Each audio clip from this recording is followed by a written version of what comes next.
So last క్లాస్లో మనము inclusive type of classes, exclusive type of classes గురించి మనం మాట్లాడుకున్నాం. ఈ డేటా ఏంటంటే 50 మార్క్స్కి ఎగ్జామ్ కండక్ట్ చేసామమ్మా. ఒక క్లాస్లో 30 స్టూడెంట్స్ ఉండే ఒక క్లాస్లో 50 మార్క్స్కి ఎగ్జామ్ కండక్ట్ చేసాము. సో మార్క్స్ ఇలా వచ్చాయన్నమాట. 1 to 10 మార్క్స్ ఈ రేంజ్లో మార్క్స్ వచ్చిన వాళ్ళు ఎంతమంది ఉన్నారంటే 2 స్టూడెంట్స్ ఉన్నారు, 2 చిల్డ్రన్ ఉన్నారు. 11 to 20 మార్క్స్ వచ్చిన వాళ్ళు 5 మెంబర్స్, 21 to 30, 31 to 40, 41 to 50. ఇలాగా ఒక డేటాని ఆర్గనైజ్ చేశాను, గ్రూప్ డేటాగా నేను నోట్ చేసుకున్నాను. ఇక్కడ చూసినట్టయితే this is called lower limit and this is called upper limit. అమ్మా ఒక క్లాస్ యొక్క అప్పర్ లిమిట్, నెక్స్ట్ క్లాస్ యొక్క లోయర్ లిమిట్ ఈ రెండు డిఫరెంట్గా ఉంటే వాటిని ఇంక్లూజివ్ టైప్ ఆఫ్ క్లాసెస్ అంటాం. అంటే ఇక్కడ 1 మార్క్ వచ్చిన స్టూడెంట్, 10 మార్క్స్ వచ్చిన students both will be included in this group. Okay, so inclusive type of క్లాసెస్లో బోత్ లోయర్ లిమిట్ని అప్పర్ లిమిట్ని రెండింటిని అదే క్లాస్లోనే ఇంక్లూడ్ చేస్తాం. వెరాస్ ఎక్స్క్లూజివ్ టైప్ ఆఫ్ క్లాసెస్లో అమ్మ ఇక్కడ ఏంటంటే వీటిని బౌండరీస్ అని పిలుస్తామన్నమాట.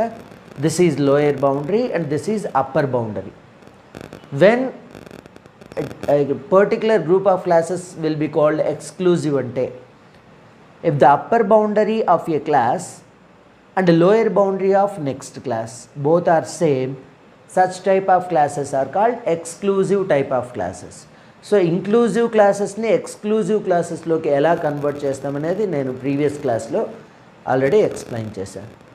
Okay, ikkada exclusive classes lo ma lower boundary ni aa class lo consider chestam up to upper boundary but not upper boundary anamata. అంటే మీనింగ్ ఏంటి, ఒక చిన్న ఎగ్జాంపుల్ తీసుకుందాం. ఈ గ్రూప్ తీసుకుంటే 40 and half అదర్వైజ్ ఈ గ్రూప్ తీసుకుందాం, 3rd క్లాస్ తీసుకుందాం.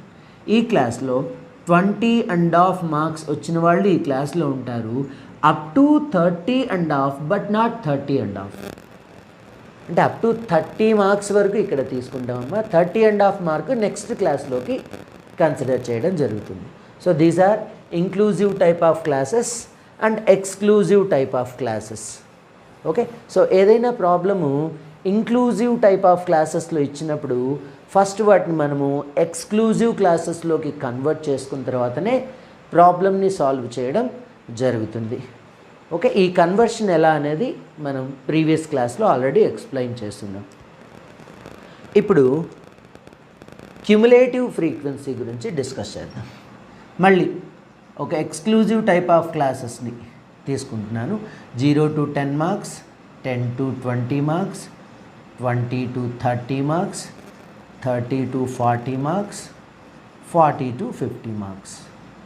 ఓకే, సో ఇవి క్లాసెస్ అన్నమాట, మార్క్స్ అన్నమాట. ఇవి మార్క్స్ని కొన్ని క్లాసెస్గా డివైడ్ చేశాను. ఇక ఫ్రీక్వెన్సీ గురించి మాట్లాడదాం. 0 to 10 మార్క్స్ ఒక ఇద్దరికి వచ్చాయనుకుందాం. 10 to 20 రేంజ్లో ఒక 3 మెంబర్స్ ఉన్నారు. 20 to 30 రేంజ్లో 6 మెంబర్స్ ఉన్నారు. 30 to 40 రేంజ్లో 7 మెంబర్స్ ఉన్నారు. ఓకే, 40 to 50 రేంజ్లో ఒక 2 మెంబర్స్ ఉన్నారు అనుకుందాం. So this is data. ఇప్పుడు నా క్వశ్చన్ ఏంటంటే how many children have got marks below 10 below అంటే ఇమ్మీడియట్గా మనం ఆన్సర్ చెప్పేయచ్చు 2 అని. ఎందుకంటే 0 to 10 మార్క్స్ ఈ రేంజ్లో వచ్చిన వాళ్ళు ఎవరు, 2 members below 10. Next question is how many children have got marks below 20 కంటే తక్కువ ఎంతమందికి వచ్చాయి అంట. అప్పుడు ఈ 3 మెంబర్స్ని మాత్రమే చెప్తామా, 2 మెంబర్స్ని కూడా యాడ్ చేస్తామా? డెఫినెట్గా ఈ 2 మెంబర్స్ని కూడా యాడ్ చేయాలి. ఎందుకంటే క్వశ్చన్ ఏంటి, 20 మార్క్స్ బిలో అంటే 20 కంటే తక్కువ వచ్చిన వాళ్ళందరినీ కౌంట్ చేయాలి. అంటే ఈ 3 మెంబర్స్ని అండ్ 2 మెంబర్స్ని కూడా. అప్పుడు టోటల్ ఎంత అవుతుంది, 5 అవుతుంది. So 5 is the frequency of my question. 5 is answer for my question. అంటే ఏంటి, how many children have got marks below 20 ఒక పర్టిక్యులర్ అప్పర్ బౌండరీ నుంచి lower boundary of previous classes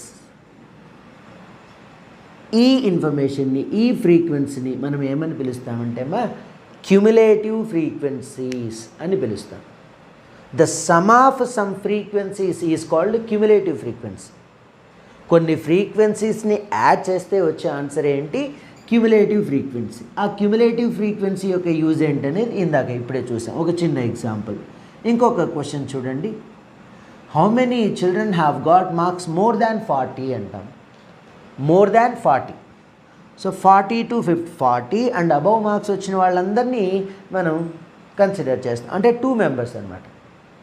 అలా కాకుండా క్వశ్చన్ ఇలా ఉంది, how many children have got marks more దాన్ 30 అంటాం. అంటే 30 అండ్ 30 అబవ్ మార్క్స్ వచ్చిన వాళ్ళందరూ కౌంట్ అవుతారు.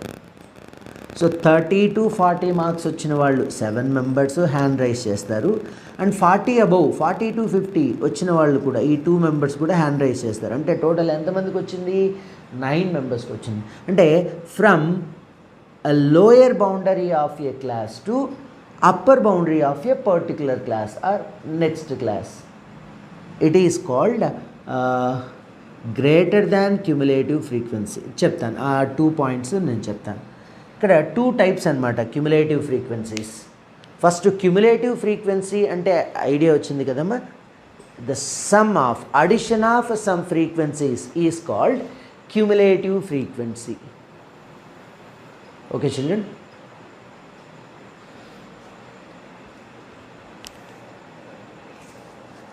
ఇక్కడ క్యుములేటివ్ ఫ్రీక్వెన్సీ కూడా 2 టైప్స్ ఉంటుందన్నమాట. One is less than cumulative frequency, second one is greater than cumulative frequency. What is less than cumulative frequency? Right? So the sum of frequencies from upper boundary of a particular class to lower boundary of before classes.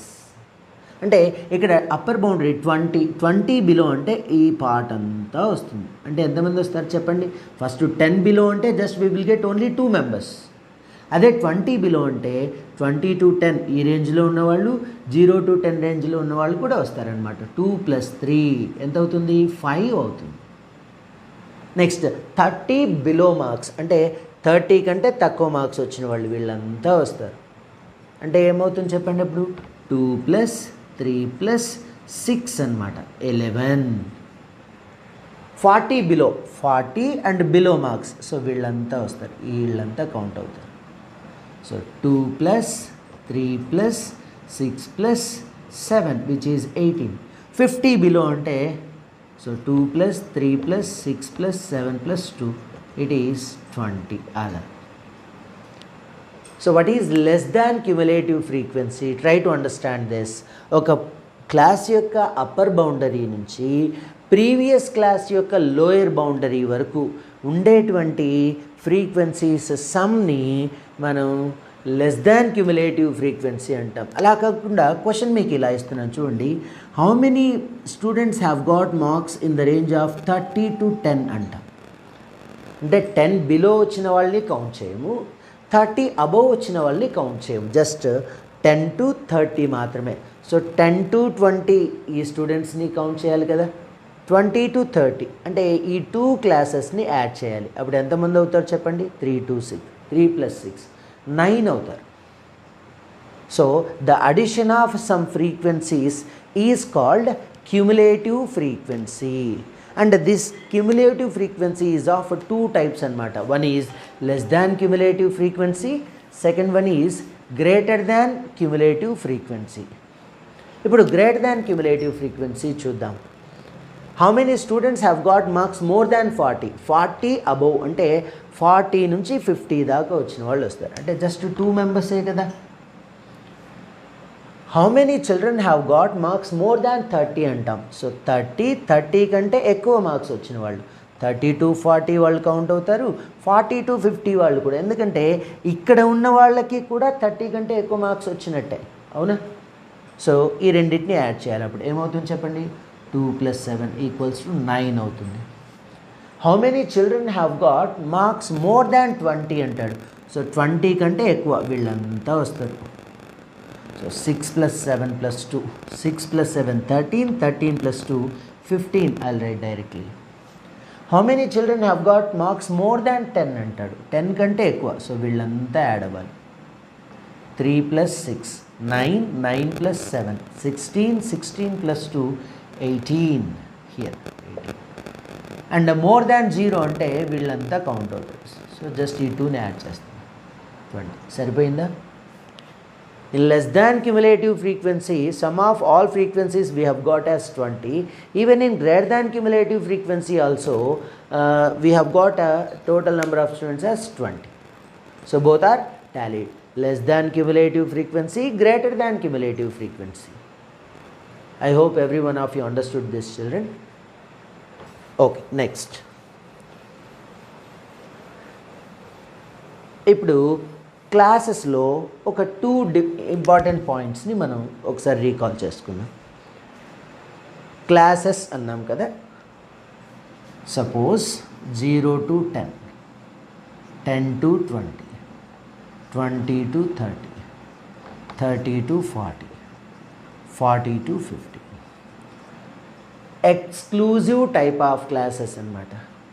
ఇందులో this is called lower boundary, this is called upper boundary. Lower boundary, upper boundary. The average of lower and upper boundaries of a class is called mid value of a class. Mid value, mid value of a class ఎలా వస్తుందంటే the average of lower and upper boundaries. అంటే lower బౌండరీని upper బౌండరీని add చేసి by 2 చేయాలి. 0 + 10, 0 + 10 divided by 2. So it is 5. So 5 is the mid value of this class. అలాగే ఈ క్లాస్కి mid value చెప్పండి. The average of lower and upper boundaries. So 10 + 20, 10 + 20 by 2. Average formula గుర్తుంది కదా, some of observations by number of observations. So 10 + 20 30, 30 by 2 is 15. So mid value of this class is 15. అలాగే mid value of this class is 25, mid value of this class is 35, 45 అలాగా. What is mid value అంటే the average of lower and upper boundaries is called mid value of that class. And ఇక్కడ ఇంకొక విషయం చూస్తామన్నమాట. What is difference of lower boundaries of 2 successive classes, 2 continuous classes? అంటే ఈ difference ఎంత ఉంది చెప్పండి? 10. ఈ డిఫరెన్స్ ఎంత ఉంది? 10. ఈ డిఫరెన్స్ ఎంత ఉంది? 10. సో అప్పర్ బౌండరీస్కి చూద్దాం. What is difference between 2 upper boundaries, continuous upper boundaries? 10, 10, 10. So this constant number is called class interval. The difference between 2 successive lower limits or boundaries or 2 successive upper boundaries is called class interval. So class interval అనే definition నేర్చుకున్నాం. Mid value అనే point కూడా నేర్చుకున్నాం. ఈ points చాలా important అమ్మా, definitions బాగా గుర్తుపెట్టుకోవాలి. సో ఇంక్లూజివ్ క్లాసెస్ అంటే ఏంటి, ఎక్స్క్లూజివ్ క్లాసెస్ అంటే ఏంటి, క్యుములేటివ్ ఫ్రీక్వెన్సీ అంటే ఏంటి, less than cumulative frequency, greater than cumulative frequency అంటే ఏంటి, అంటే ఇంకొక క్లాసెస్లో మిడ్ వాల్యూస్ అంటే ఏంటి, క్లాస్ ఇంటర్వెల్ అంటే ఏంటి, ఈ 5 పాయింట్స్ గురించి మనం ఈ సెషన్లో నేర్చుకున్నామమ్మా. నెక్స్ట్ ఇంపార్టెంట్ కాన్సెప్ట్ ఏంటంటే central tendency values. Central tendency values.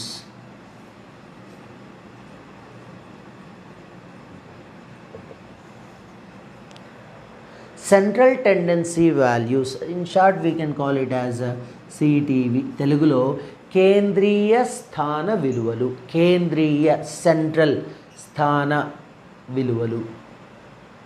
Okay, ఈ సిటీవీ అంటే ఏంటి అనేది ఒకసారి నేర్చుకుందాం. అండ్ సిటీవీ ఫైండ్ అవుట్ చేయడానికి ఎన్ని మెథడ్స్ ఉన్నాయి అంటే 3 ఉన్నాయమ్మా. 3 వేరియేషన్స్, 3 కాన్సెప్ట్స్ ఉన్నాయి. One is arithmetic mean, second one is median, third one is mode. So ఈ 3 కాన్సెప్ట్స్ని యూజ్ చేసి మనం ఒక డేటా యొక్క సిటీవీ సెంట్రల్ టెండెన్సీ వాల్యూని ఫైండ్ అవుట్ చేయడం జరుగుతుంది. ఓకే, ఈ సెంట్రల్ టెండెన్సీ వాల్యూ అంటే ఏంటి and arithmetic mean, median, mode, ఈ 3 కాన్సెప్ట్స్ని యూజ్ చేసి సిటీవీని ఎలా ఫైండ్ అవుట్ చేస్తామనేది మనం నెక్స్ట్ క్లాస్లో నేర్చుకుందామమ్మా.